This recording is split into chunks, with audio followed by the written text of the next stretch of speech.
Hello students, कक्षा 12 के हमारे विलयन वाले अध्याय में अपन आज जो है वाष्प दाब के बारे में अध्ययन करने जा रहे हैं। तो आज का हमारा टॉपिक है वाष्प दाब। देखिए, टॉपिक का नाम है वाष्प दाब। अब बेटा, वाष्प दाब को समझने के लिए अपन यहां पर एक चित्र बना रहे हैं। जैसे ये कोई बंद पात्र है और इस बंद पात्र के अंदर कोई द्रव पदार्थ भरा हुआ है। बंद पात्र है, इसमें निश्चित ताप पर कोई द्रव पदार्थ भरा हुआ है। अब बेटा, इसके अंदर दो प्रकार के प्रक्रम चलते हैं। एक प्रक्रम तो होता है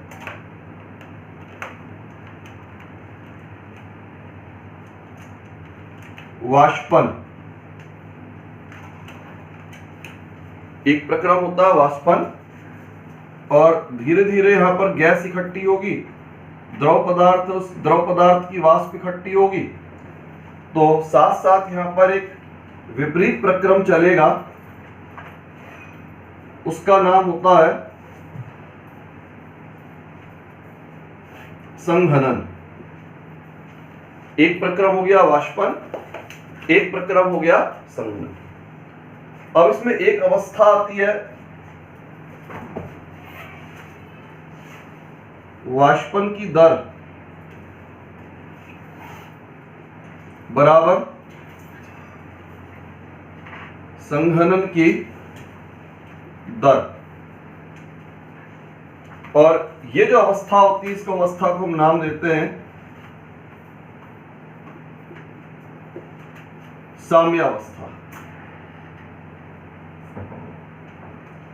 साम्यावस्था का मतलब जिस अवस्था में द्रव के वाष्पन की दर और द्रव के संघनन की दर, दोनों दर एक समान हो जाती है, इस अवस्था को आप नाम दे सकते हैं यहां पर साम्यावस्था।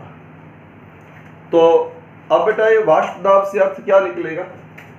जब धीरे धीरे वाष्पन की प्रक्रिया चलेगी, संघनन की प्रक्रिया चलेगी, साम्यावस्था आएगी, तो कुछ ना कुछ वाष्प की मात्रा ऊपर के रिक्त भाग में एकत्र रहेगी। तो निश्चित ताप पर किसी द्रव की सतह पर एकत्र वाष्प के द्वारा साम्यावस्था की स्थिति में द्रव की सतह पर डाला जाने वाला दाब। निश्चित ताप पर द्रव की सतह के ऊपर एकत्र वाष्प के द्वारा द्रव की सतह पर साम्यावस्था में डाला जाने वाला दाब, उस दाब को हम कहते हैं बेटा वाष्प दाब। और साम्यावस्था से अर्थ क्या है यहां पर? साम्यावस्था का अर्थ होता है जिस अवस्था में वाष्पन की दर और संघनन की दर, दोनों दर एक समान हो जाती हैं, वो अवस्था आपकी साम्यावस्था के नाम से जानी जाती है। जब वाष्पन और संघनन दोनों दर समान हो तो वह अवस्था कहलाएगी आपकी साम्यावस्था। तो वाष्प दाब क्या रहा? साम्यावस्था की स्थिति में निश्चित ताप पर द्रव की सतह पर द्रव की वाष्प के द्वारा डाला जाने वाला दाब। यह दाब जो है, इसे आप वाष्प दाब के नाम से जानते हैं। अब बेटा, ये वाष्प दाब जो होता है, इस वाष्प दाब को दो कारक प्रभावित करते हैं। अगर हम इसमें प्रभावित करने वाले कारकों की बात करें तो सबसे पहला कारक होता है ताप। अब बेटा, ताप कैसे द्रव की वाष्प दाब को प्रभावित करेगा? इसको आप यूं समझें, जैसे एक अपन पानी को ढककर अपने घरों में रखते हैं, तो अगर मौसम गर्मी का होता है तो गर्मी के मौसम में पानी को आपने जिस बर्तन से ढका हुआ है, उस बर्तन के नीचे आपको बहुत सारी बूंदें दिखाई पड़ती हैं। गर्मी के मौसम में आपने पानी को जिस बर्तन से ढक करके रखा हुआ है, जिस प्लेट से आपने ढक करके रखा हुआ है, उस प्लेट की सतह पर आपको बहुत सारी पानी की बूंदें दिखाई पड़ेंगी। लेकिन अगर मौसम सर्दी का है तो बूंदें तो जब भी दिखेंगी, लेकिन बूंदें जो है काफी कम मात्रा में होंगी, काफी छोटी बूंदें बनेंगी। गर्मी के मौसम में बूंदें बड़ी बनती है, ज्यादा मात्रा में बनती है, सर्दी के मौसम में बूंदें छोटी बनती हैं और कम मात्रा में बनती है। इसका मतलब सीधा क्या निकल रहा है, जब तापमान कम है तो तापमान कम होने पर वाष्पन कम होगा, और जब वाष्पन कम होगा तो उस अवस्था में वाष्प दाब का मान भी कम होगा। ताप कम है तो वाष्पन कम, और वाष्पन कम होगा तो वाष्प दाब का मान कम। तापमान बढ़ाओगे तो तापमान बढ़ाने पर वाष्पन बढ़ेगा, और वाष्पन के बढ़ने के साथ साथ वाष्प दाब के मान में वृद्धि होगी। तो पहला कारक हो गया बेटा तापमान। अब दूसरा कारक है यहां पर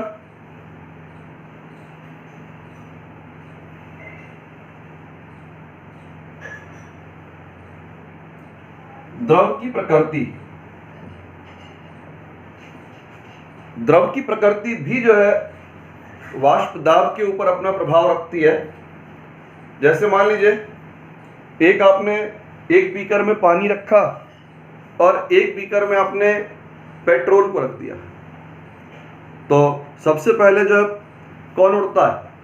आपका पेट्रोल जल्दी उड़ जाता है, पानी देरी से उड़ता है। तो पेट्रोल जल्दी उड़ता है मतलब पेट्रोल के अणुओं के मध्य कार्य करने वाले आकर्षण बल दुर्बल है। पेट्रोल एक्चुअल में हाइड्रोकार्बन पदार्थों का एक मिश्रण होता है।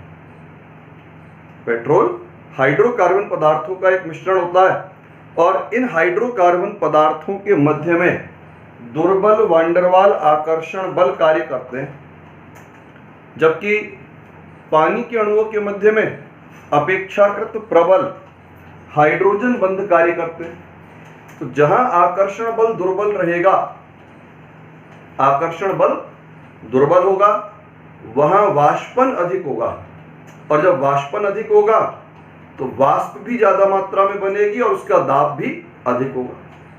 लेकिन जहां द्रव अणुओं में आकर्षण बल की अधिकता होती है, तो आकर्षण बल की अधिकता का अर्थ वाष्पन कम मात्रा में, वाष्पन कम मात्रा में हो गए तो वाष्प कम मात्रा में होगी और उसका दाब भी कम मात्रा में होगा।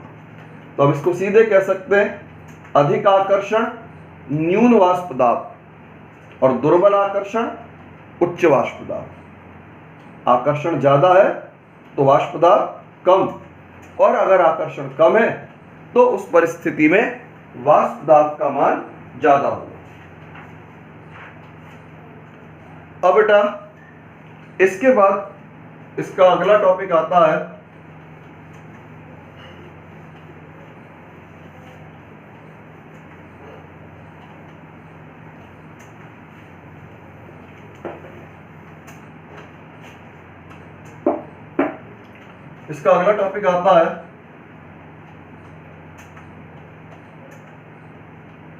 वाष्प दाब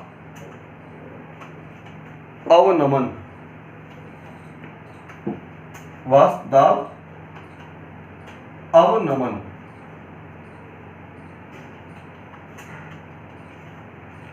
अब बेटा देखिए वाष्प दाब अवनमन का मतलब, इसे अपन जो है पूरी प्रक्रिया को एक प्रयोग के माध्यम से समझ रहे हैं। आपने एक बीकर लिया,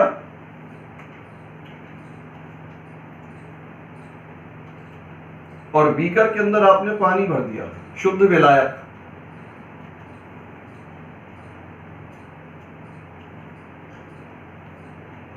ये आपका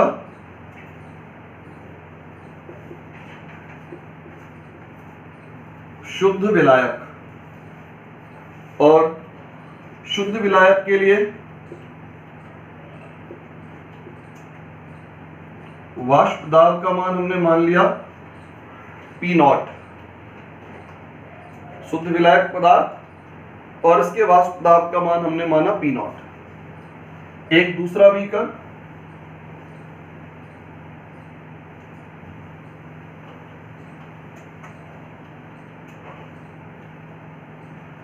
और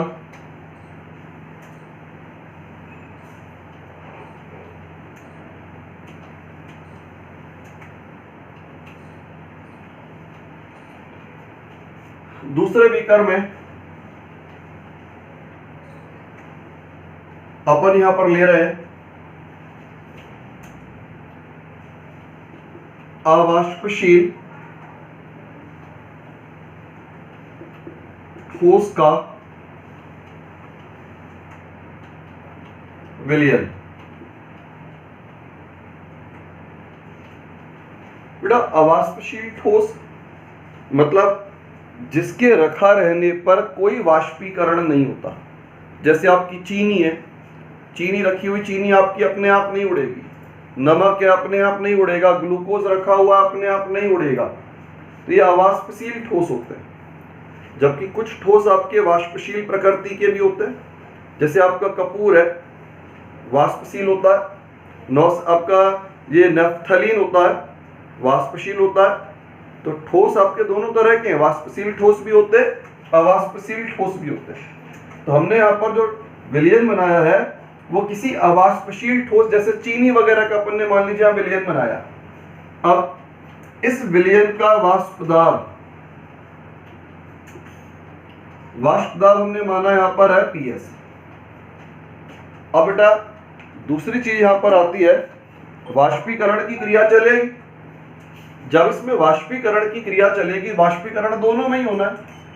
यह दोनों में आप देखेंगे वाष्प इकट्ठी होगी समय के साथ साथ।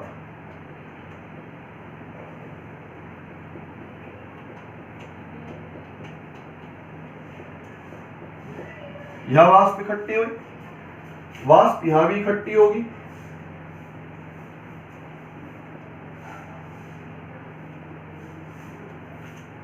लेकिन दोनों जगह वाष्प की मात्रा में आपको फर्क दिखाई दे रहा है। क्या फर्क दिख रहा है? जहां शुद्ध विलायक लिया गया था, शुद्ध विलायक में वाष्प ज्यादा मात्रा में एकत्र हो रही है, और अवाष्पशील ठोस का जो विलयन था वाष्प वहां पर भी एकत्र हो रही है, लेकिन वाष्प की मात्रा तुलनात्मक दृष्टि से कम है। अवाष्पशील ठोस पदार्थ के विलयन में वाष्प की मात्रा तुलनात्मक दृष्टि से कम है, जबकि शुद्ध विलायक में वाष्प की मात्रा उच्च दिखाई पड़ती है।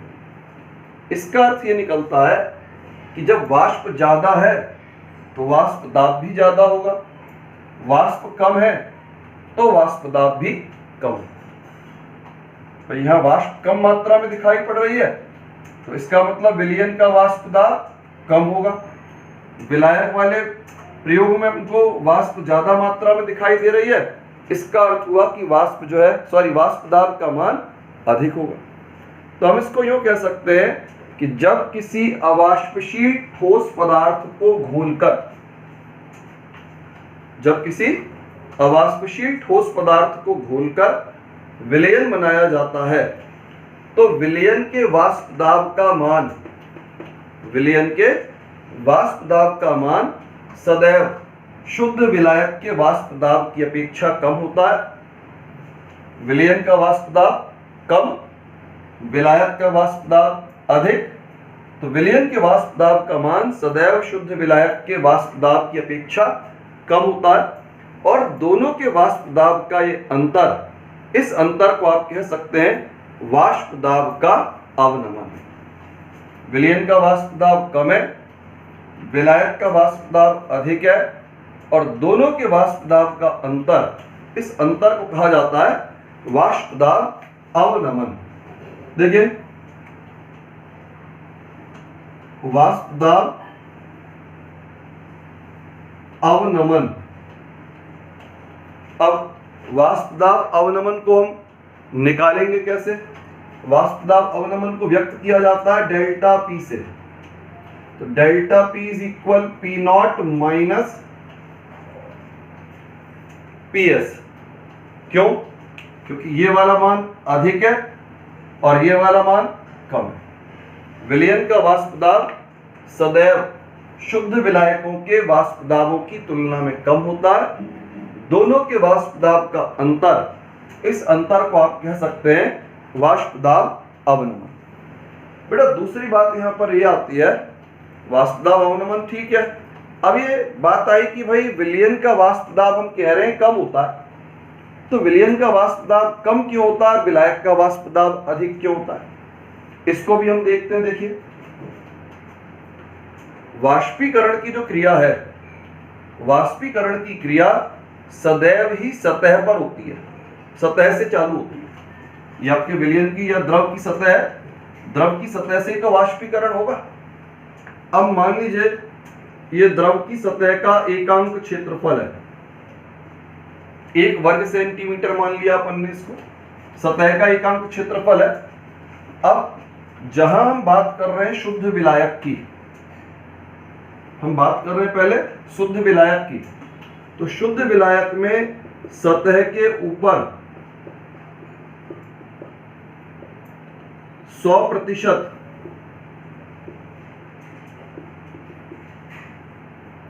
वाष्पशील कण होंगे, यानी जितने भी कण होंगे सारे के सारे कण कैसे होंगे, वाष्पशील कण होंगे। और हम बात कर रहे हैं विलयन की, तो विलयन की सतह पर हमने एकांक क्षेत्रफल को प्रदर्शित किया। अब इसमें 2 तरह के कण आएंगे बेटा,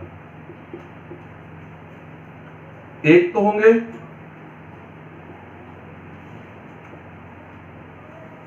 वाष्पशील कण और दूसरे होंगे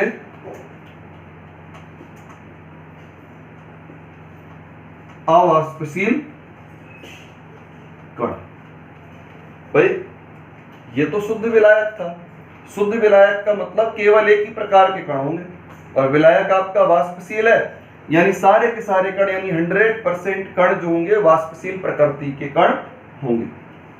लेकिन जब हम बात करते हैं विलयन की, तो विलयन में सतह पर 2 प्रकार के कण होंगे, कुछ कण तो होंगे वाष्पशील प्रकृति के और कुछ कण होंगे आपके अवाष्पशील प्रकृति के।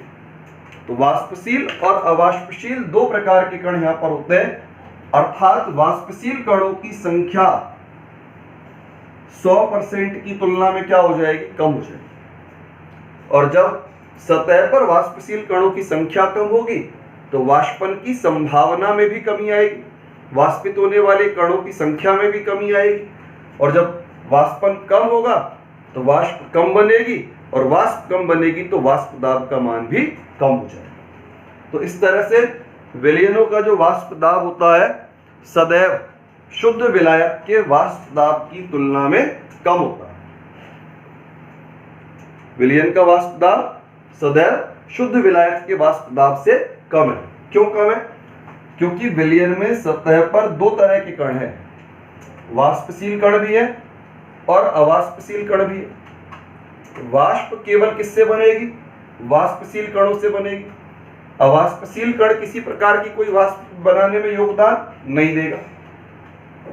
तो इस प्रकार से सतह के ऊपर उपलब्ध वाष्पशील कणों की संख्या शुद्ध विलायक के कणों की तुलना में कम होगी, और जब विलायक के कणों की तुलना में वाष्पशील कणों की संख्या यहाँ कम हो जाएगी तो वाष्पन की संभावना में भी कमी आएगी, वाष्पित होने वाले कणों की संख्या में कमी आएगी, वाष्प कम मात्रा में बनेगी, और वाष्प कम मात्रा में बनेगी तो वाष्प दाब का मान भी कम हो जाएगा। तो इस तरह से आपका जो विलयन का वाष्प दाब होता है वो सदैव शुद्ध विलायक के वाष्प दाब की अपेक्षा कम हो जाता है। अब बेटा इसके बाद में आता है आपका विलयनों के वाष्प दाब। हमारा नया टॉपिक है इसका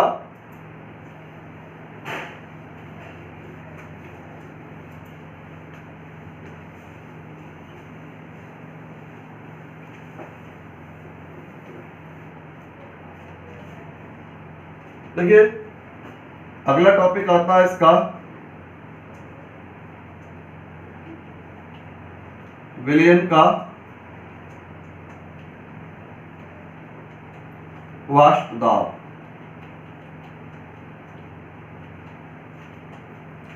बेटा हम यहां पर अध्याय में 2 प्रकार के विलयनों के वाष्प दाब का अध्ययन करेंगे। पहला इसका द्रव द्रव विलयन का वाष्प दाब। पहली स्थिति अपन लेके चल रहे हैं, द्रव द्रव विलयनों का वाष्प दाब। देखिए, द्रव द्रव विलयन का अर्थ होता है कोई भी ऐसा विलयन जिसमें उपस्थित विलेय पदार्थ और विलायक पदार्थ दोनों ही द्रव होते हैं। अगर विलेय पदार्थ और विलायक पदार्थ दोनों ही द्रव हैं तो ऐसे किसी भी विलयन को आप द्रव द्रव विलयन कह सकते हैं। विलेय और विलायक दोनों द्रव होने पर विलयन को कहा जाएगा द्रव द्रव विलयन। अब मान लीजिए हमारा विलेय पदार्थ है, इसमें द्रव A और विलायक पदार्थ है द्रव B। फिर शुद्ध घटक का वाष्प दाब। शुद्ध घटक का वाष्प दाब मतलब A जब अपनी शुद्ध अवस्था में होगा, कोई इसमें दूसरा पदार्थ या B पदार्थ मिला हुआ नहीं होगा, तो शुद्ध A का जो वाष्प दाब है उसको हमने माना यहां पर P0 A, और शुद्ध B का जो वाष्प दाब है उसको हमने मान लिया यहां पर P0 B। तो शुद्ध घटक का वाष्प दाब P0 A और P0 B। फिर विलयन में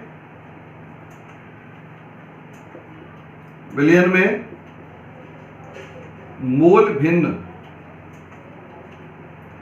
भिन्न में XA और XB। घटक A की मोल भिन्न हो गई XA और घटक B की मोल भिन्न हो गई XB। और आंशिक दाब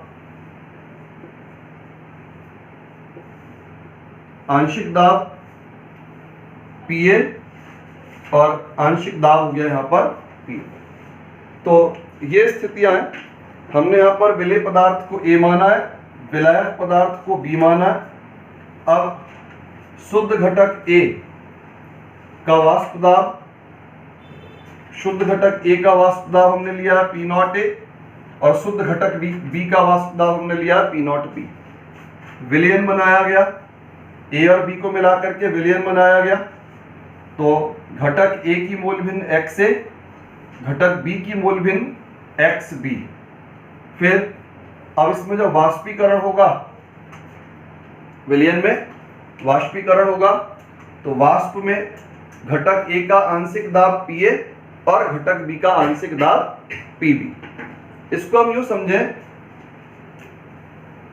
हमारे पास एक पात्र के अंदर हमने दो द्रवों को मिलाकर भरा हुआ है।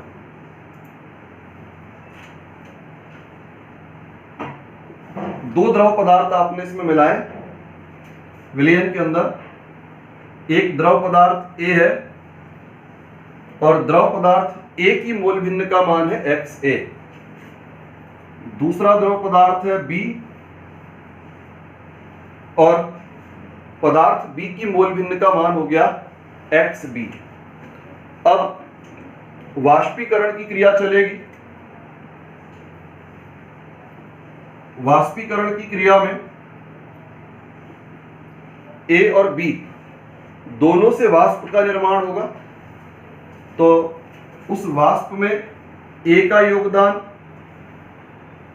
PA और B का योगदान PB।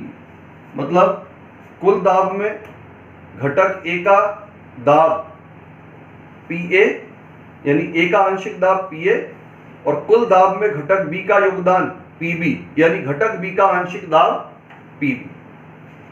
तो बेटा हमें निकालना है विलयन का कुल दाब। अब विलयन का कुल दाब कैसे निकाला जाए? इसको निकालने के लिए आपको थोड़ा सा 11th क्लास में जो है आपने एक नियम पढ़ा था, डाल्टन का नियम।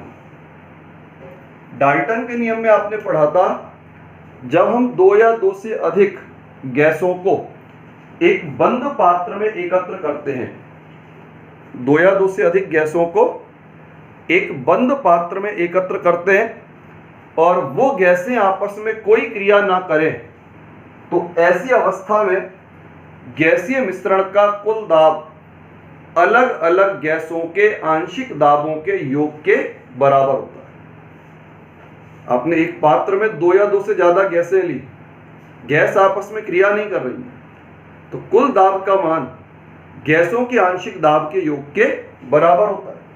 वही बात बेटा हम यहां पर बताना चाह रहे हैं कि ऊपर के भाग में दोनों घटकों की गैस इकट्ठी हुई है, घटक ए की गैस भी इकट्ठी हुई है, घटक बी की गैस भी इकट्ठी हुई है, तो कुल दाब का मान विलयन का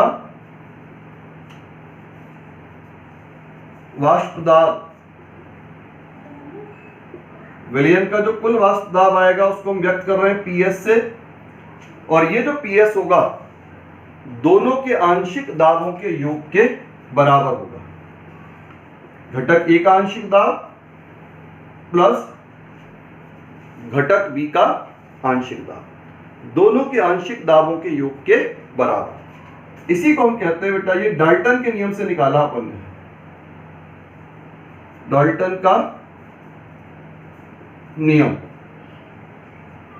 तो डाल्टन के नियम के अनुसार जब 2 या 2 से अधिक गैसें एक पात्र में बंद की जाएं, लेकिन वो गैसें परस्पर कोई रासायनिक क्रिया ना करें, तो इस अवस्था में कुल दाब का मान अलग अलग गैसों के आंशिक दाबों के योग के बराबर। तो यहां जो एकत्र गैसें हैं, कुल दाब जो है उनके अलग अलग गैसों के आंशिक दाब के योग के बराबर। अब दूसरी समस्या ये आई कि आंशिक दाब के योग के बराबर योग करेंगे तो कुल दाब आ जाएगा, लेकिन आंशिक दाब कैसे आएगा?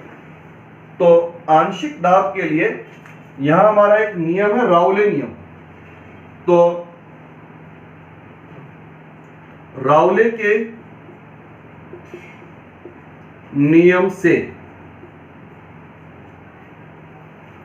राउले के नियम से